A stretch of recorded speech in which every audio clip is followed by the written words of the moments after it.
Hi ಸ್ನೇಹಿತರೆ, ನಮಸ್ಕಾರ. ನಾನು ನಿಮ್ಮ ಭೀಮಾಶಂಕರ್ ಸರ್, ಸಂವಿಧಾನ ಉಪನ್ಯಾಸಕ, ಟಾರ್ಗೆಟ್ ಕೋಚಿಂಗ್ ಸೆಂಟರ್ ವಿಜಯಪುರ. ನಾನು ಇವತ್ತಿನ ದಿವಸ ಸಂವಿಧಾನದಲ್ಲಿ ಮುಖ್ಯವಾಗಿರುವಂತಹ ಒಂದು ಟಾಪಿಕ್ ನಿಮ್ಮ ಮುಂದೆ ತರ್ತಾ ಇದ್ದೇನೆ.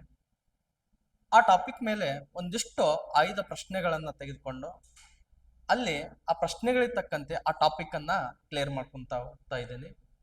ಆ ಮುಖ್ಯವಾದಂಥ ಟಾಪಿಕ್ ಯಾವುದು ಅಂತಂದ್ರೆ ಪ್ರಸ್ತಾವನೆ, ಪ್ರಿಯಂಬಲ್ ಅಥವಾ ಪೂರ್ವ ಪೀಠಿಕೆ ಅಂತ ಹೇಳ್ತೀವಿ. ಆ ಪ್ರಸ್ತಾವನೆ, ಪ್ರಿಯಂಬಲ್ ಅಥವಾ ಪೂರ್ವ ಪೀಠಿಕೆಯ ಮೊದಲೇ ಪ್ರಶ್ನೆ ಹೀಗಿದೆ ಸ್ನೇಹಿತರೆ, ನೋಡಿ. Question number 1. ಭಾರತದ ಸಂವಿಧಾನದ ಪ್ರಸ್ತಾವನೆಯಲ್ಲಿ ಕಂಡುಬರುವ ಪರಿಕಲ್ಪನೆಯನ್ನು ನೋಡಿ. ಪರಿಕಲ್ಪನೆಯನ್ನು ಕೆಳಗೆ ನೀಡಿದ್ದು ಕ್ರಮವಾಗಿ ಬರೆಯಿರಿ.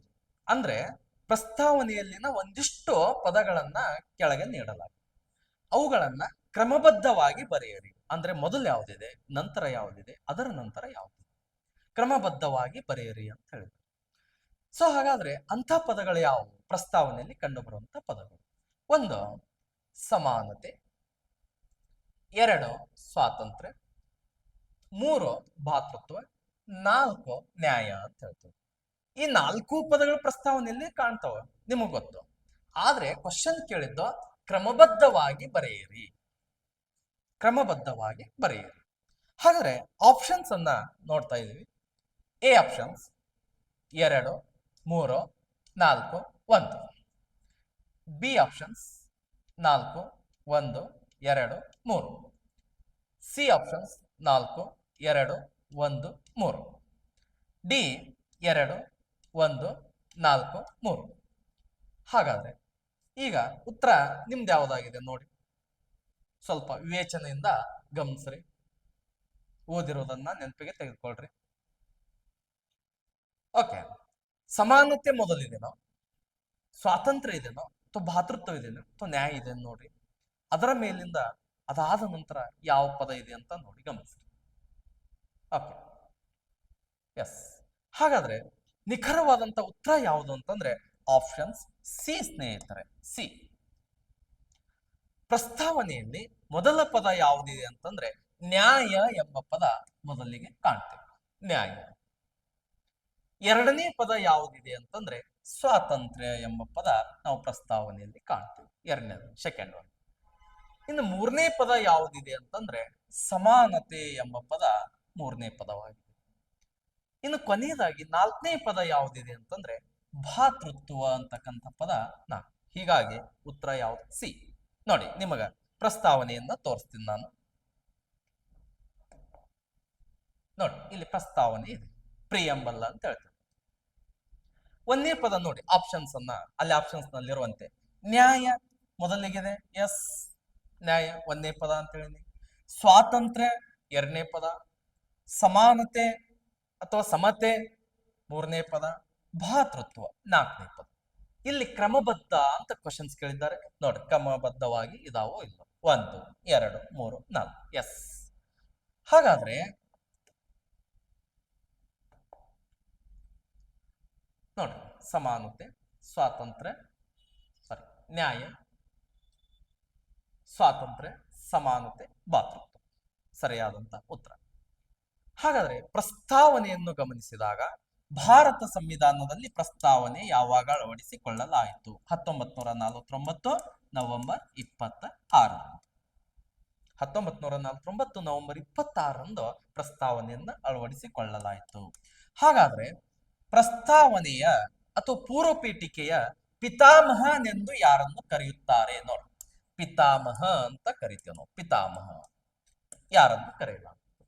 ಜವಾಹರ್ಲಾಲ್ ನೆಹರು ಅವರನ್ನ ಪೂರ್ವ ಪೀಠಿಕೆಯ ಪಿತಾಮಹ ಅಂತ ಕರೀತಾರೆ. ಯಾಕೆ ನೆಹರು ಅವರನ್ನ ಪೂರ್ವ ಪೀಠಿಕೆಯ ಅಥವಾ ಪ್ರಸ್ತಾವನೆಯ ಪಿತಾಮಹ ಅಂತ ಕರೆಯೋದು? ಯಾಕಂತಂದ್ರೆ 1946 ನೋಡ್ರಿ, 1946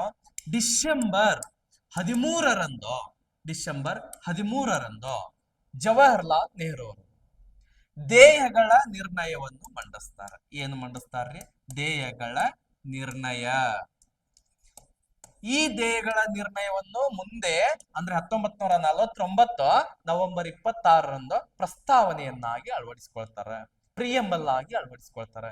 ಹೀಗಾಗಿ ನೆಹರು ಅವರನ್ನ ಪೂರ್ವ ಪೀಠಿಕೆಯ ಪಿತಾಮಹ ಅಂತ ಕರೀತಾರೆ. ಹಾಗಾದ್ರೆ ಪ್ರಸ್ತಾವನೆ ಪರಿಕಲ್ಪನೆ ಎರವಲು ಪಡೆದಿದ್ದು ಯಾವ ರಾಷ್ಟ್ರದಿಂದ?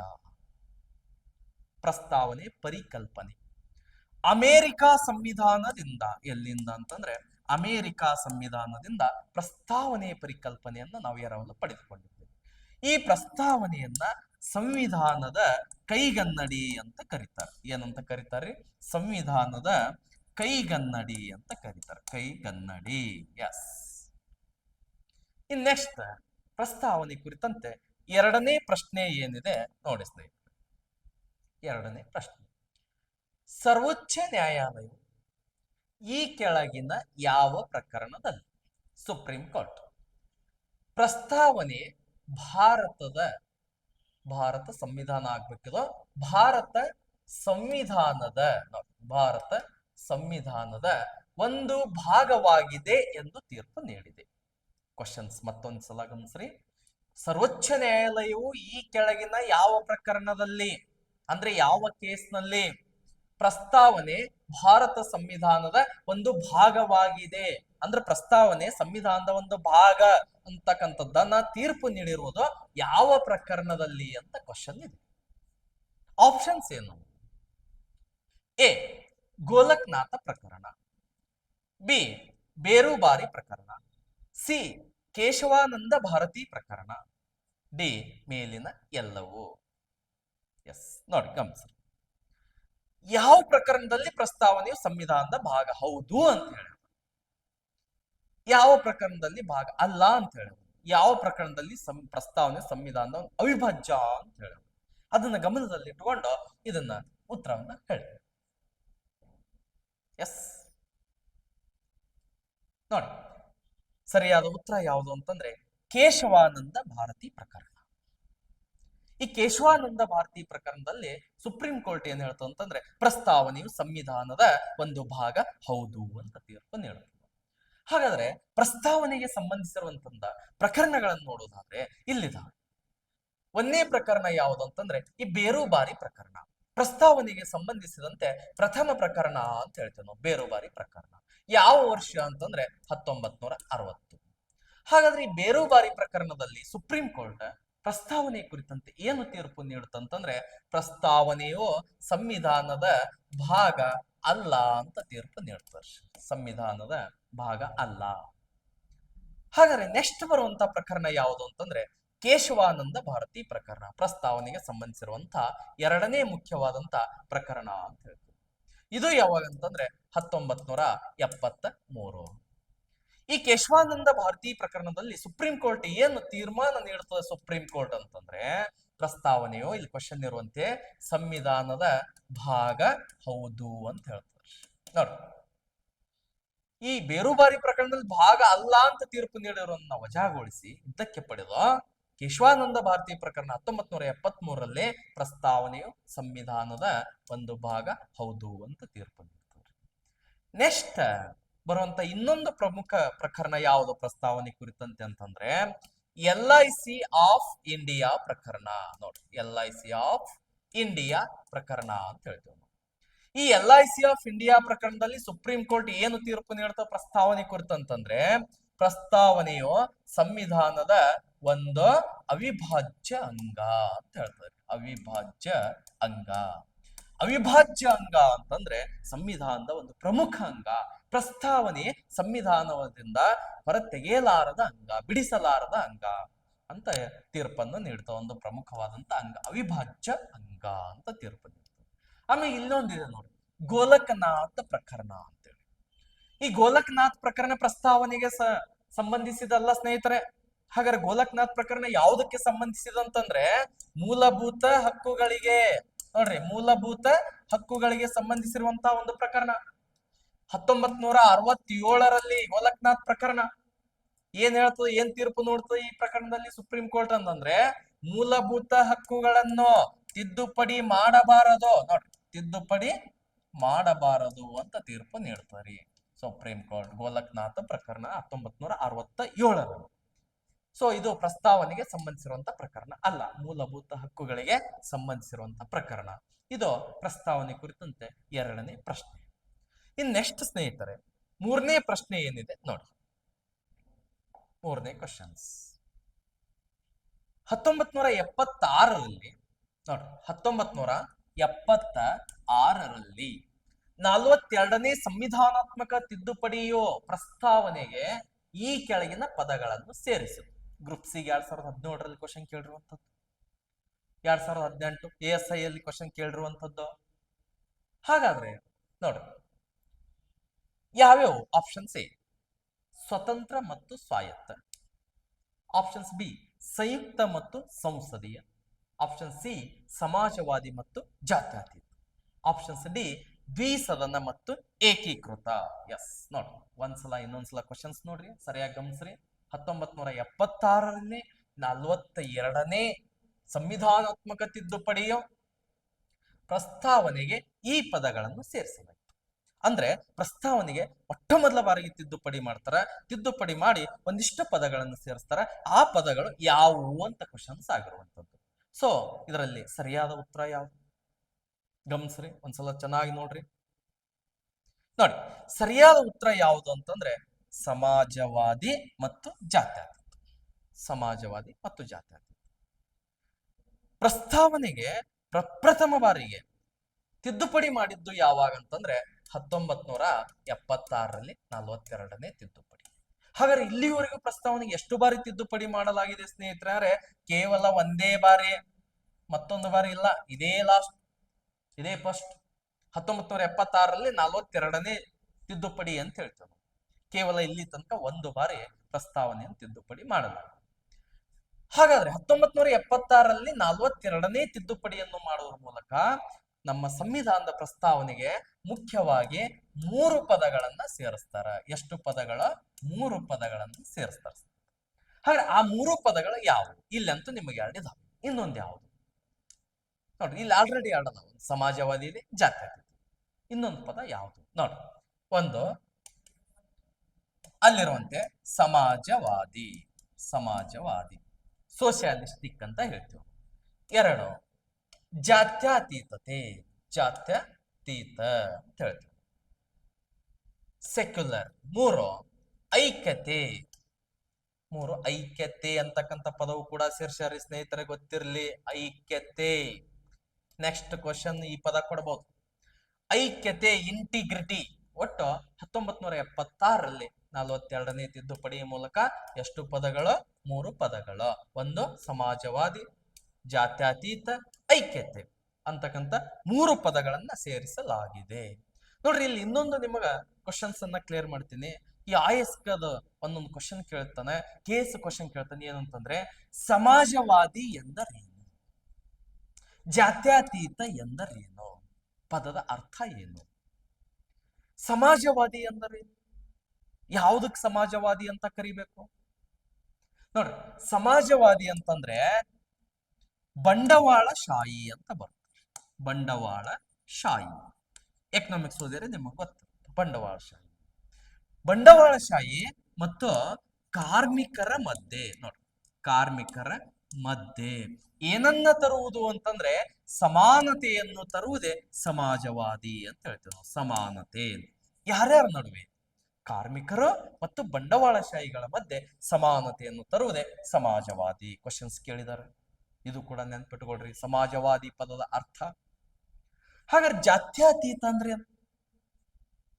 ಭಾರತದಲ್ಲಿರುವ ಪ್ರತಿಯೊಬ್ಬ ಪ್ರಜೆಯು ಕೂಡ ತನಗೆ ಇಷ್ಟವಾದ ಧರ್ಮವನ್ನ ಆಚರಿಸಲಿಕ್ಕೆ ಅವಕಾಶ ಇರುವಂತದ್ದು ಜಾತ್ಯತೀತ ಅಂತ ಒಂದರ್ಥದಲ್ಲಿ ಹೇಳ್ತೇವೆ. ಇದು ಆಯಸ್ ಕೇಳಿರುವಂಥದ್ದು.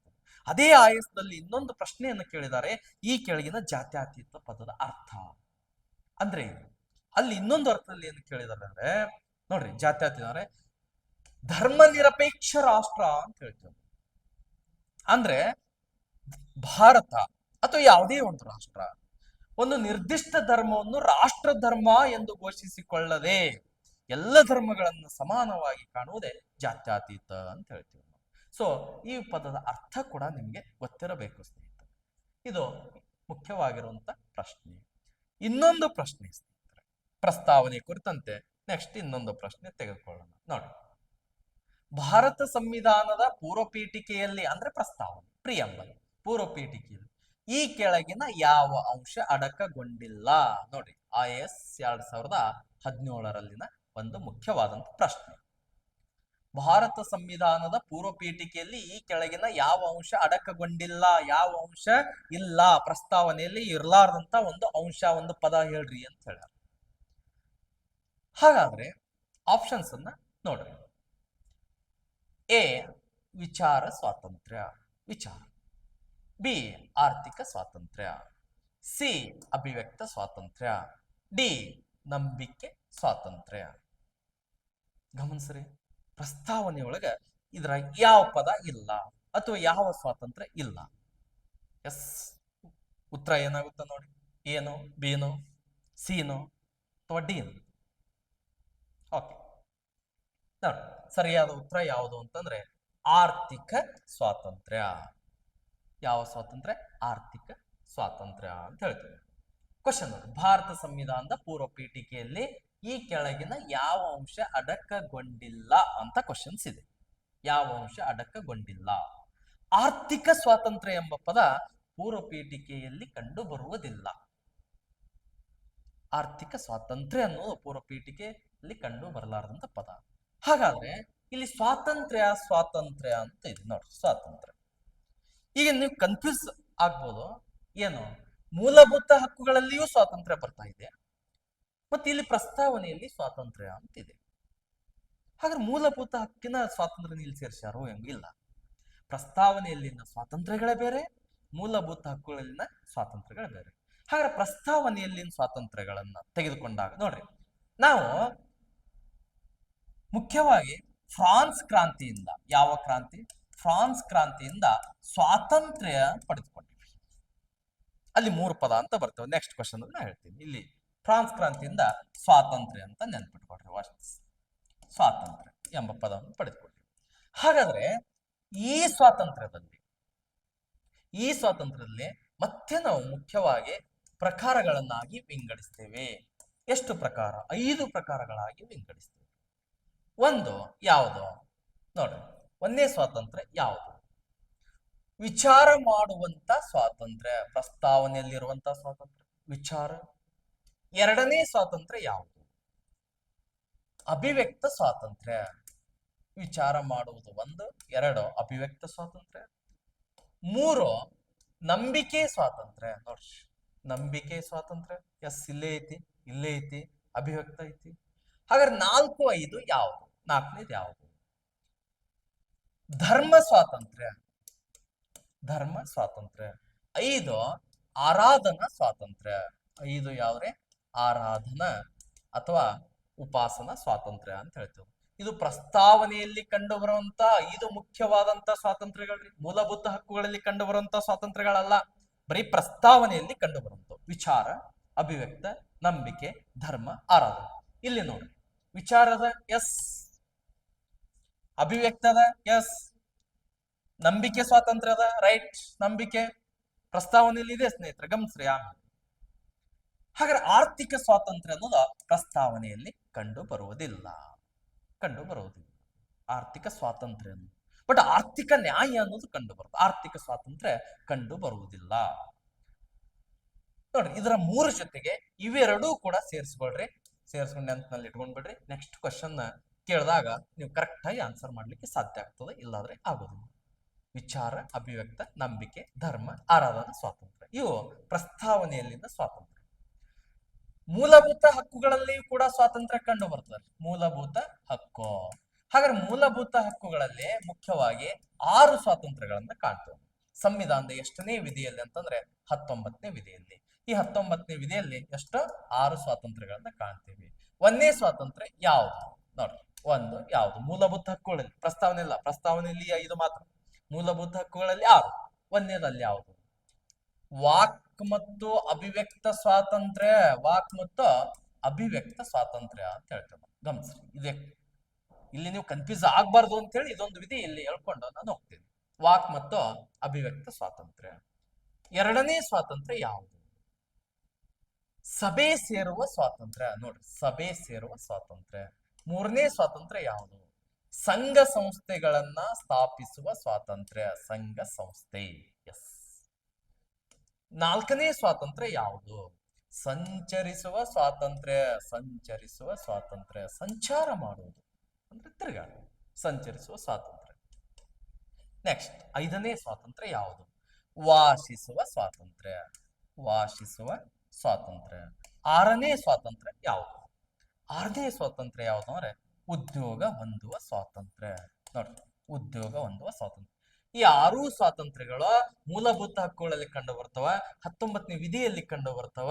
ಬಟ್ ಈ 5 ಸ್ವಾತಂತ್ರ್ಯಗಳು ಪ್ರಸ್ತಾವನೆಯಲ್ಲಿ ಕಂಡು ಬರ್ತವ. ಕನ್ಫ್ಯೂಸ್ ಆಗಬಾರ್ದು. ಈ 19ನೇ ವಿಧಿಯನ್ನ, ಈ 6 ಸ್ವಾತಂತ್ರ್ಯಗಳು ನೀಡಿರುವ ಕಾರಣಕ್ಕಾಗಿ 19ನೇ ವಿಧಿಯನ್ನ ಸಂವಿಧಾನದ ಬೆನ್ನೆಲುಬು ಎಂದು ಕರೆಯುತ್ತಾರೆ. ನೋಡ್ರಿ, ಸಂವಿಧಾನದ ಬೆನ್ನೆಲುಬು, ಸಂವಿಧಾನದ ಬೆನ್ನೆಲುಬು ಅಂತ ಕರೀತಾರೆ. ಓಕೆ, ಈ ಕ್ವಶನ್ ಕ್ಲಿಯರ್ ಆಗಿದೆ ಅಂತ ಅನ್ಕೊಂತೀನಿ. ಓಕೆ, ನೆಕ್ಸ್ಟ್ ಕ್ವಶನ್ ಏನಿದೆ ಅಂತ ನೋಡೋಣ. ನೋಡಿ, ಅದರದೇ ಮುಂದುವರಿದಂತ ಒಂದು ಕ್ವಶನ್ ಇಲ್ಲಿದೆ. ಭಾರತ ಸಂವಿಧಾನದ ಪೂರ್ವ ಪೀಠಿಕೆಯಲ್ಲಿ, ಸೇಮ್ ನಾವು ಅಷ್ಟು ಪ್ರಸ್ತಾವನೆ ಕ್ಲಿಯರ್ ಮಾಡಿಸೋದು ಪ್ರಸ್ತಾವನೆ ಕ್ವಶನ್ಸೇ ಇಲ್ಲಿ ಆಯ್ಕೆ ಮಾಡಿಕೊಂಡಿರುವಂಥದ್ದು. ಭಾರತ ಸಂವಿಧಾನದ ಪೂರ್ವ ಪೀಠಿಕೆಯಲ್ಲಿ ಕಂಡು ಬರುವ ಸ್ವಾತಂತ್ರ್ಯ, ಸಮಾನತೆ, ಭಾತೃತ್ವ ಆದರ್ಶಗಳಿಗೆ ಪ್ರೇರಣೆ ಒದಗಿಸಿದ್ದು ಯಾವುದು? ಇದು ತಪ್ಪಾಗಿದೆ, ಒಂದಾಗಿದ್ದು ಅಲ್ಲ. ಪ್ರೇರಣೆ ಒದಗಿಸಿದ್ದು ಯಾವುದು ಅಂದ್ರೆ ಪೂರ್ವಪೀಠಿಕೆಯಲ್ಲಿ ಪ್ರಸ್ತಾವನೆಯಲ್ಲಿ ಸ್ವಾತಂತ್ರ್ಯ, ಸಮಾನತೆ, ಭಾತೃತ್ವ ಎಂಬ ಪದಗಳನ್ನ ನಾವು ಅಳವಡಿಸಿಕೊಳ್ಳಕ್ಕೆ ನಮಗೆ ಯಾವುದು ಪ್ರೇರಣೆಯಾಗಿದೆ ಅಂತ ಕ್ವಶನ್ಸ್ ಕೇಳಿ. ನೋಡ್ರಿ, IAS 1979ರಲ್ಲಿ ಕೂಡ ಈ ಕ್ವಶನ್ ಆಗಿದೆ. PDO 2011ರಲ್ಲಿ ಕ್ವಶನ್ ಆಗಿದೆ. ನೆಟ್ಟಿಗೆ ಕ್ವಶನ್ ಆಗಿದೆ, ನೆಟ್ 2012ರಲ್ಲಿ. ಹಾಗಾದ್ರೆ ಆಪ್ಷನ್ಸ್ಗಳೇನು? ಎ, ರಷ್ಯಾ ಕ್ರಾಂತಿ, ರಷ್ಯಾ ಕ್ರಾಂತಿ ತೆಗೆದುಕೊಂಡಿದ್ದೀವಿ ಅಂತ ಎ ಆಪ್ಷನ್ಸ್ ಹೇಳುತ್ತೆ. ಬಿ, ಜರ್ಮನಿ ಕ್ರಾಂತಿ ಅಥವಾ ಜರ್ಮನ್ ಕ್ರಾಂತಿ ಅಂತ ಹೇಳ್ತೀವಿ. ಸಿ, ಐರಿಷ್ ಚಳುವಳಿ. ಡಿ, ಫ್ರೆಂಚ್ ಕ್ರಾಂತಿ ಅಂತಿದೆ. ಸಿ ಅಂದ್ರೆ ಡಿ ಏನು, ಫ್ರೆಂಚ್ ಕ್ರಾಂತಿ ಅಂತ ಇದೆ. ಇಲ್ಲಿ ಕ್ವಶನ್ ಇಷ್ಟೇ, ಸ್ವಾತಂತ್ರ್ಯ, ಸಮಾನತೆ, ಭಾತೃತ್ವ ಈ ಪದಗಳನ್ನ ನಾವು ಯಾವ ಕ್ರಾಂತಿಯಿಂದ ಪಡೆದುಕೊಂಡಿವೆ ಅಂತಕ್ಕಂಥ ಕ್ವಶನ್ಸ್. ನೋಡ್ರಿ, ಪ್ರಸ್ತಾವನೆಯಲ್ಲಿ ಅಳವಡಿಸಿರುವಂತ ಆದರ್ಶಗಳು ಅಂತ ಹೇಳ್ತೀವಿ, ಕೆಲವು ಮುಖ್ಯವಾದಂತ ತತ್ವಗಳು ಅಂತ ಹೇಳ್ತೀವಿ, ಪದಗಳು ಅಂತ ಹೇಳ್ತೀವಿ. ಹಾಗಾದ್ರೆ ಸ್ವಾತಂತ್ರ್ಯ, ಸಮಾನತೆ, ಭಾತೃತ್ವ ಈ ಮೂರು ಪದಗಳು ಎಲ್ಲಿಂದ ತೆಗೆದುಕೊಂಡಿವೆ ಅಂತಂದ್ರೆ ಫ್ರೆಂಚ್ ಕ್ರಾಂತಿ ಸರಿಯಾದಂತ ಉತ್ತರ. ಯಾವ ಕ್ರಾಂತಿ? ಫ್ರೆಂಚ್ ಕ್ರಾಂತಿ ಸರಿಯಾದ ಉತ್ತರ. ನೋಡ್ರಿ, ಇಲ್ಲಿ 1917ರಲ್ಲಿ ನಡೆದಂತ ರಷ್ಯಾ ಕ್ರಾಂತಿ ನೀವೆಲ್ಲ ನೋಡ್ರಿ, ಕೇಳಿರ್ಬೋದು. ರಷ್ಯಾ ಕ್ರಾಂತಿಯಿಂದ ನ್ಯಾಯ ಎಂಬ ಪದವನ್ನ ತೆಗೆದುಕೊಂಡಿದ್ದೀವಿ ಪ್ರಸ್ತಾವನೆ. ನೋಡಿ, 1917ರಲ್ಲಿ ನಡೆದಂತ ರಷ್ಯಾ ಕ್ರಾಂತಿಯಿಂದ, ಈ ರಷ್ಯಾ ಕ್ರಾಂತಿಯಿಂದ ನ್ಯಾಯ ಅಂತಕ್ಕಂಥ ಪದವನ್ನ ಪಡೆದುಕೊಂಡಿದ್ದೇವೆ. ನ್ಯಾಯದಲ್ಲಿ ಮುಖ್ಯವಾಗಿ ನಾವು 3 ರೀತಿಯಾಗಿ ವಿಭಜಿಸ್ತೇವೆ. ಒಂದು, ರಾಜಕೀಯ ನ್ಯಾಯ, ರಾಜಕೀಯ ನ್ಯಾಯ. 2, ಸಾಮಾಜಿಕ ನ್ಯಾಯ, ಸಾಮಾಜಿಕ ನ್ಯಾಯ. 3, ಆರ್ಥಿಕ ನ್ಯಾಯ. ನೋಡಿ, ಆರ್ಥಿಕ ನ್ಯಾಯ ಅಂತ ಹೇಳ್ತೇವೆ. 3 ರೀತಿಯಾದಂತ ನ್ಯಾಯಗಳು ಪ್ರಸ್ತಾವನೆಯಲ್ಲಿ ಕಂಡು ಬರ್ತವೆ. ಅದು ಎಲ್ಲಿಂದ ಪಡೆದುಕೊಂಡಿದ್ದೇವೆ ನ್ಯಾಯ ಅಂತಕ್ಕಂಥ ಪದ ಅಂತಂದ್ರೆ ರಷ್ಯಾ ಕ್ರಾಂತಿಯಿಂದ, ರಷ್ಯಾ ಕ್ರಾಂತಿಯಿಂದ ಅಂತ ಹೇಳ್ತೀವಿ. ಹಾಗಾದ್ರೆ ಇಲ್ಲಿದೆ ಫ್ರೆಂಚ್ ಕ್ರಾಂತಿ ಅಥವಾ ಫ್ರಾನ್ಸ್ ಕ್ರಾಂತಿ. 1789ರಲ್ಲಿ ನಡೆದಂತ ಫ್ರಾನ್ಸ್ ಕ್ರಾಂತಿಯಿಂದ. ಯಾವ ಕ್ರಾಂತಿಯಿಂದ? ಫ್ರಾನ್ಸ್ ಕ್ರಾಂತಿಯಿಂದ ಈ ಒಂದು ಸ್ವಾತಂತ್ರ್ಯ, ಸಮಾನತೆ ಮತ್ತು ಭಾತೃತ್ವ ಎಂಬ ಪದಗಳನ್ನ ಪಡೆದುಕೊಂಡಿವಿ. ಸ್ವಾತಂತ್ರ್ಯ, ಸಮಾನತೆ, ಭಾತೃತ್ವ ಎಂಬ ಪದಗಳನ್ನ. ಈ ಸ್ವಾತಂತ್ರ್ಯದಲ್ಲಿ ಬರುವಂತ 5 ಪ್ರಕಾರಗಳು ಈ ಹಿಂದಿನ ಕ್ವಶನ್ ಅಲ್ಲಿ ನಾನು ಹೇಳಿದ್ದೀನಿ ಸ್ನೇಹಿತರೆ. ಓಕೆ, ಈಗ ನೆಕ್ಸ್ಟ್ ಬರುವಂತ ಪ್ರಶ್ನೆ ಯಾವುದು ನೋಡಿ. ಸ್ವಲ್ಪ ನೋಡ್ಲಿಕ್ಕೆ ದೊಡ್ಡದು ಅನ್ಸುತ್ತೆ, ಆದ್ರ ಬಹಳ ಸಿಂಪಲ್ ಆಗಿರುವಂತ ಕ್ವಶನ್. ಏನು? ಸಂವಿಧಾನದಲ್ಲಿ ಆರ್ಥಿಕ ನ್ಯಾಯ ಎಂಬ ಪದ ಕಂಡು ಬರುವುದು. ನೋಡಿ, ಸಂವಿಧಾನದಲ್ಲಿ ಆರ್ಥಿಕ ನ್ಯಾಯ, ಇಡೀ ಸಂವಿಧಾನ, ಇಡೀ ನಮ್ಮ ಭಾರತ ದೇಶ ಸಂವಿಧಾನವನ್ನು ತೆಗೆದುಕೊಂಡಾಗ ಆರ್ಥಿಕ ನ್ಯಾಯ ಎಂಬ ಪದ ಎಲ್ಲಿ ಕಂಡು ಬರ್ತದ ಅಂತ ಪ್ರಶ್ನೆ. ಇದು IAS 1998ರಲ್ಲಿ ಕೇಳಿರುವಂತ ಪ್ರಶ್ನೆ. ನೋಡಿ, ಆಪ್ಷನ್ಸ್ ಎ ಹೀಗಿದೆ, ಪ್ರಸ್ತಾವನೆಯಲ್ಲಿ ಕಂಡು ಬರುತ್ತದೆ. ಆಪ್ಷನ್ಸ್ ಬಿ, ಪ್ರಸ್ತಾವನೆ ಮೂಲಭೂತ ಹಕ್ಕು ಮತ್ತು ರಾಜ್ಯ ನೀತಿ ನಿರ್ದೇಶಕ ತತ್ವಗಳಲ್ಲಿ ಕಂಡು ಬರುತ್ತದೆ. ಆಪ್ಷನ್ ಸಿ, ಪ್ರಸ್ತಾವನೆ ಮೂಲಭೂತ ಹಕ್ಕುಗಳಲ್ಲಿ ಕಂಡು ಬರುತ್ತದೆ. ಆಪ್ಷನ್ಸ್ ಡಿ, ಪ್ರಸ್ತಾವನೆ ಮತ್ತು ರಾಜ್ಯ ನೀತಿ ನೋಡಿ ಮತ್ತು ರಾಜ್ಯ ನೀತಿ ನಿರ್ದೇಶಕ ತತ್ವಗಳಲ್ಲಿ ಕಂಡು ಬರುತ್ತದೆ ಅಂತೇಳಿ ಆಪ್ಷನ್ಸ್ ಇದೆ. ಗಮನಿಸ್ರಿ, ಸಂವಿಧಾನದಲ್ಲಿ ಆರ್ಥಿಕ ನ್ಯಾಯ ಎಂಬ ಪದ ಕಂಡು ಬರುವುದು ಎಲ್ಲಿ? ಕೆಲವೊಂದು ಕಡೆ ನೋಡ್ರಿ, ಏದ ಬರೆಯ ಪ್ರಸ್ತಾವನೆಯಲ್ಲಿ ಕಂಡು ಬರ್ತದೆ ಅಂತ ಕೊಟ್ಟಾರ. ಆರ್ಥಿಕ ನ್ಯಾಯ ಬರೆಯಲ್ಲಿ ಕಂಡು ಬರ್ತದೆ, ಪ್ರಸ್ತಾವನೆ ಮಾತ್ರ ಕಂಡು ಬರ್ತದೆ ಅಂತ ಹೇಳ. ನೆಕ್ಸ್ಟ್ ಬಿ ಆಪ್ಷನ್ಸ್ ಏನ್ ಹೇಳ, ಪ್ರಸ್ತಾವನೆಯೊಳಗೂ ಕಂಡು ಬರ್ತದೆ ಆರ್ಥಿಕ ನ್ಯಾಯ ಪದ, ಮತ್ತು ಮೂಲಭೂತ ಹಕ್ಕಿನಲ್ಲಿಯೂ ಕಂಡು ಬರ್ತದೆ, ಮತ್ತು ರಾಜ್ಯ ನೀತಿ ನಿರ್ದೇಶಕ ತತ್ವದಲ್ಲಿಯೂ ಕಂಡು ಬರ್ತದೆ ಅಂತ ಹೇಳ್ತಾರೆ. ಇನ್ನು ಸಿ ಆಪ್ಷನ್ಸ್ ಏನ್ ಹೇಳ್ತದ, ಪ್ರಸ್ತಾವನೆಯಲ್ಲಿ ಕಂಡು ಬರ್ತದೆ ಮತ್ತು ಮೂಲಭೂತ ಹಕ್ಕುಗಳಲ್ಲಿ ಕಂಡು ಬರ್ತದೆ, ಆ ರಾಜ್ಯ ನಿರ್ದೇಶಕ ತತ್ವಗಳಲ್ಲಿ ಕಂಡು ಬರುವುದಿಲ್ಲ ಅಂತ ಹೇಳ್ತದೆ. ಅಂದ್ರೆ ಪ್ರಸ್ತಾವನೆ ಮೂಲಭೂತ ಹಕ್ಕು. ನೆಕ್ಸ್ಟ್ ಡಿ ಏನ್ ಹೇಳುತ್ತಾ, ಪ್ರಸ್ತಾವನೆಯಲ್ಲಿ ಕಂಡು ಬರುತ್ತದೆ ಮತ್ತು ರಾಜ್ಯ ನೀತಿ ನಿರ್ದೇಶಕ ತತ್ವಗಳಲ್ಲಿ ಕಂಡು ಬರುತ್ತದೆ ಅಂತ ಡಿ ಆಪ್ಷನ್ಸ್ ಇದೆ. ಹಾಗಾದ್ರೆ ನಿಮ್ಮ ಉತ್ತರ ಯಾವುದು? ಸ್ವಲ್ಪ ಯೋಚನೆ ಮಾಡಿ. ಒಂದಿಷ್ಟು ಟೆಸ್ಟ್ ಕ್ವಶನ್ ಇರ್ಬೋದು ಅಂತ ಅನ್ಕೊಂತೀನಿ. ಯೋಚನೆ ಮಾಡಿ ನೋಡಿ. ಇದು IS ಕೇಳಿರುವಂತ ಕ್ವಶನ್ 1998ರಲ್ಲಿ. ಓಕೆ, ಹೇಳ ಉತ್ತರ ಹೇಳ. ಓಕೆ ನೋಡಿ, ಪ್ರಸ್ತಾವನೆ ಮತ್ತು ರಾಜ್ಯ ನೀತಿ ನಿರ್ದೇಶಕ ತತ್ವಗಳಲ್ಲಿ ಕಂಡು ಬರುತ್ತದೆ. ಆಪ್ಷನ್ಸ್ ಡಿ ಸರಿಯಾದಂತ ಉತ್ತರ. ಪ್ರಸ್ತಾವನೆ ಮತ್ತು ರಾಜ್ಯ ನೀತಿ ನಿರ್ದೇಶಕ ತತ್ವಗಳಲ್ಲಿ ಕಂಡು ಬರುತ್ತದೆ, ಸರಿಯಾದಂತ ಉತ್ತರ. ಇದೆ ಹೆಂಗ್ರಿ? ರಾಜ್ಯ ಈ ಪ್ರಸ್ತಾವನೆ ಅಂತೂ ಹಿಂದಿನ ಕ್ವಶನ್ ಅಲ್ಲಿ ಹೇಳ್ಯಾರ. ಓಕೆ, ರಾಜ್ಯ ನೀತಿ ನಿರ್ದೇಶಕ ತತ್ವಗಳಲ್ಲಿ ಹೆಂಗ್ ಕಂಡು ಬರುತ್ತೆ ನೋಡ್ರಿ. ಇಲ್ಲಿ ಮೊದಲು ಪ್ರಸ್ತಾವನೆಯನ್ನ ಕ್ಲಿಯರ್ ಮಾಡ್ತೀನಿ ನಾನು. ಪ್ರಸ್ತಾವನೆಯಲ್ಲಿ ಆಗ್ಲೇ ಹೇಳ್ದೇನ, ರಷ್ಯಾ ಕ್ರಾಂತಿಯಿಂದ ಏನನ್ನ ಪಡೆದುಕೊಂಡಿವೆ? ನ್ಯಾಯ ಅಂತಕ್ಕಂಥ ಅಂಶವನ್ನ ಪಡೆದುಕೊಂಡಿದ್ದೇವೆ ಅಂತ ಹೇಳಿದೆನ ರಷ್ಯಾ ಕ್ರಾಂತಿಯಿಂದ. ಈ ನ್ಯಾಯದಲ್ಲಿ ಮುಖ್ಯವಾಗಿ 3 ಪ್ರಕಾರ ಅಂತ ಹೇಳಿದೆ. ಅದರಲ್ಲಿ ಒಂದ್ಯಾವುದು? ಆರ್ಥಿಕ ನ್ಯಾಯ, ರಾಜಕೀಯ ನ್ಯಾಯ, ಸಾಮಾಜಿಕ ನ್ಯಾಯ ಅಂತ ಹೇಳಿದ್ದೀನಿ. ಈ ಹಿಂದಿನ ಪ್ರಶ್ನೆಯಲ್ಲಿ ಹೇಳಿದೀನಿ ನೋಡಿ, ಗಮನಿಸಿ ನೋಡಿ. ಇಲ್ಲಿ ಹೇಳಿದೀನಿ, ನ್ಯಾಯದಲ್ಲಿ ಎಷ್ಟು ಪ್ರಕಾರ ರಷ್ಯಾ ಕ್ರಾಂತಿಯಿಂದ ಪಡೆದುಕೊಂಡಿದ್ದು? 3. ಒಂದು ರಾಜಕೀಯ ನ್ಯಾಯ, ಸಾಮಾಜಿಕ ನ್ಯಾಯ, ಆರ್ಥಿಕ ನ್ಯಾಯ. ಎಸ್, ಪ್ರಸ್ತಾವನೆ ಕ್ಲಿಯರ್. ಹಾಗಾದ್ರೆ ಆಪ್ಷನ್ಸ್ ಅಲ್ಲಿ ಆಲ್ಮೋಸ್ಟ್ ಅಲ್ಲಿ ಎಲ್ಲರೂ ಪ್ರಸ್ತಾವನೆ ಅಂತ ಹಾಕಿರ್ತಾರೆ, ಬಟ್ ಅದು ಸರಿಯಾದ ಉತ್ತರ ಅಲ್ಲ. ಪ್ರಸ್ತಾವನೆ ಮತ್ತು ರಾಜ್ಯ ನೀತಿ ನಿರ್ದೇಶಕ ತತ್ವ. ಸರ್, ಹಾಗ ರಾಜ್ಯ ನೀತಿ ನಿರ್ದೇಶಕ ತತ್ವಗಳಲ್ಲಿ ಎಲ್ಲಿ ಕಂಡು ಬರ್ತದೆ?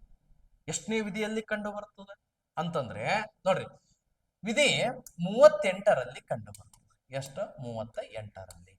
38ನೇ ವಿಧಿ ಏನ್ ಹೇಳ್ತದೆ? ರಾಜ್ಯ ಕಲ್ಯಾಣಕ್ಕಾಗಿ ನೋಡ್ರಿ, ರಾಜ್ಯ ಕಲ್ಯಾಣಕ್ಕಾಗಿ ಸಾಮಾಜಿಕ ಅಸಮತೋಲನ ಹೋಗಲಾಡಿಸುವುದು. ರಾಜ್ಯ ಕಲ್ಯಾಣಕ್ಕಾಗಿ ಸಾಮಾಜಿಕ ಅಸಮತೋಲನ ಹೋಗಲಾಡಿಸುವುದು. ಸಮತೋಲನ ಏನ್ ಮಾಡಬೇಕು? ಹೋಗಲಾಡಿಸಬೇಕು. ಇದು 38ನೇ ವಿಧಿ.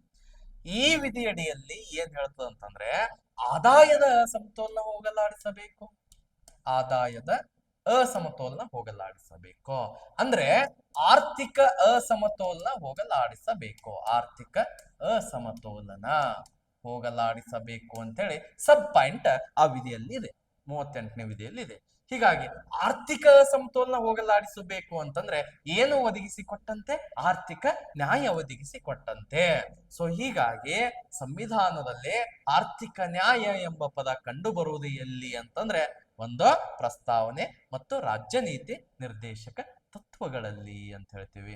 ಇದಾದ ನಂತರ ಸ್ನೇಹಿತರೆ, ಇದಾದ ನಂತರ ಪ್ರಸ್ತಾವನೆಯಲ್ಲಿರುವಂತಹ ಇನ್ನೂ ಕೆಲವು ಪ್ರಮುಖವಾದಂತ ಪದಗಳಂತ ನೋಡಿದ್ರೆ ನಾವು ಗಣರಾಜ್ಯ ಅಂತ ಕೂಡ ಬರುತ್ತೆ. ಏನು? ಗಣರಾಜ್ಯ ಅಂತ ಹೇಳ್ತೀವಿ ನಾವು, ಗಣರಾಜ್ಯ. ಹಾಗಾದ್ರೆ ಗಣರಾಜ್ಯ ಅಂದ್ರೆ ಏನು? ಯಾವುದಕ್ಕೆ ನಾವು ಗಣರಾಜ್ಯ ಅಂತ ಕರಿತೀವಿ ಅಂತಂದ್ರೆ ನೋಡ್ರಿ, ರಾಷ್ಟ್ರದ ಮುಖ್ಯಸ್ಥರನ್ನ, ಯಾರನ್ನ? ರಾಷ್ಟ್ರದ ಮುಖ್ಯಸ್ಥರನ್ನ ಚುನಾವಣೆಯ ಮೂಲಕ ಆಯ್ಕೆ ಮಾಡುವ ಪದ್ಧತಿಯೇ ಗಣರಾಜ್ಯ ಅಂತ ಹೇಳ್ತೇವೆ.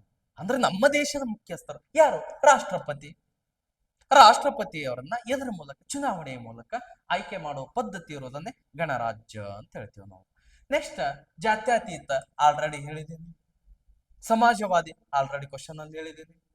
ನೆಕ್ಸ್ಟ್ ಸಾರ್ವಭೌಮ, ವೆರಿ ವೆರಿ ಇಂಪಾರ್ಟೆಂಟ್ ಪದ, ಸಾರ್ವಭೌಮ ಅಂತ ಹೇಳ್ತೀವಿ. ಸಾರ್ವಭೌಮ. ಹಾಗಾದ್ರೆ ಸಾರ್ವಭೌಮ ಅಂದ್ರೆ ಏನು? ಯಾವುದಕ್ಕೆ ನಾವು ಸಾರ್ವಭೌಮ ಅಂತ ಕರಿತೀವಿ? ಅದರ ಅರ್ಥ ಏನು ನೋಡ್ರಿ.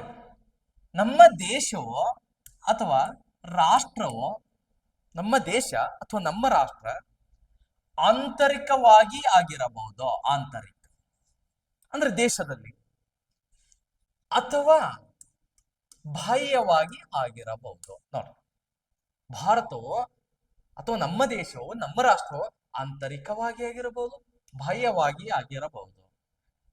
ತನ್ನದೇ ಆದಂತ ಸ್ವತಂತ್ರವಾದಂತ, ನೋಡ್ರಿ, ಯಾರ ಒಂದು ಅವಲಂಬನೆ ಇಲ್ಲದೆ ತನ್ನದೇ ಆದಂತ ಸ್ವತಂತ್ರವಾಗಿ ನೀತಿಗಳನ್ನ ರೂಪಿಸಿಕೊಳ್ಳುವುದೇ ನೀತಿ, ನಿಯಮ ರೂಪಿಸಿಕೊಳ್ಳುವುದಕ್ಕೆ ನಾವೇನಂತ ಕರಿತೇವೆ? ಸಾರ್ವಭೌಮ ಅಂತ ಕರಿತೀವಿ. ಅಂದ್ರೆ ಭಾರತವ ತನ್ನದೇ ಆದಂತ ನೀತಿಗಳನ್ನ, ಪಾಲಿಸೀಸ್ಗಳನ್ನ ರೂಪಿಸಿಕೊಳ್ಳಬೇಕಾದ್ರೆ ಬೇರೆ ದೇಶದ ಒತ್ತಡಕ್ಕೆ ಮಣಿಯದೆ, ನೋಡ್ರಿ, ಒತ್ತಡ, ರಷ್ಯಾ ಆಗಿರ್ಬೋದು, ಚೀನಾ ಆಗಿರ್ಬೋದು, ಅಮೇರಿಕ ಆಗಿರ್ಬೋದು, ಭಾರತ ದೇಶ ಮೇಲೆ ಯಾವುದೇ ರೀತಿಯಾದಂತ ನೀತಿ ರೂಪಿಸಲು ಒತ್ತಡ ಹೇರುವಂತಿಲ್ಲ. ಸ್ವತಂತ್ರವಾಗಿ ನೀತಿಯನ್ನ ರೂಪಿಸಿಕೊಳ್ಳುವುದು, ಒತ್ತಡ ಹೇರದೆ, ಯಾವ ರಾಷ್ಟ್ರದ ಒತ್ತಡಕ್ಕೆ ಒಳಗಾಗದೆ ಸ್ವತಂತ್ರವಾಗಿ ರೂಪಿಸಿಕೊಳ್ಳೋದು ನಾವು ಏನಂತ ಕರಿತೀವಿ? ಸಾರ್ವಭೌಮ ಅಂತ ಕರಿತೀವಿ. ಸಾರ್ವಭೌಮ ಬಹಳ ಮುಖ್ಯವಾದಂತ ಒಂದು ಪದ, ನೆನ್ಪಿಟ್ಕೊಡ್ರಿ. ಇನ್ನು ಭಾತೃತ್ವ ಭಾವನೆ ಅಂತಿದೆ, ಇನ್ನೊಂದು ಭಾತೃತ್ವ ಅಂತಕ್ಕಂಥ ಪದ ಇದೆ.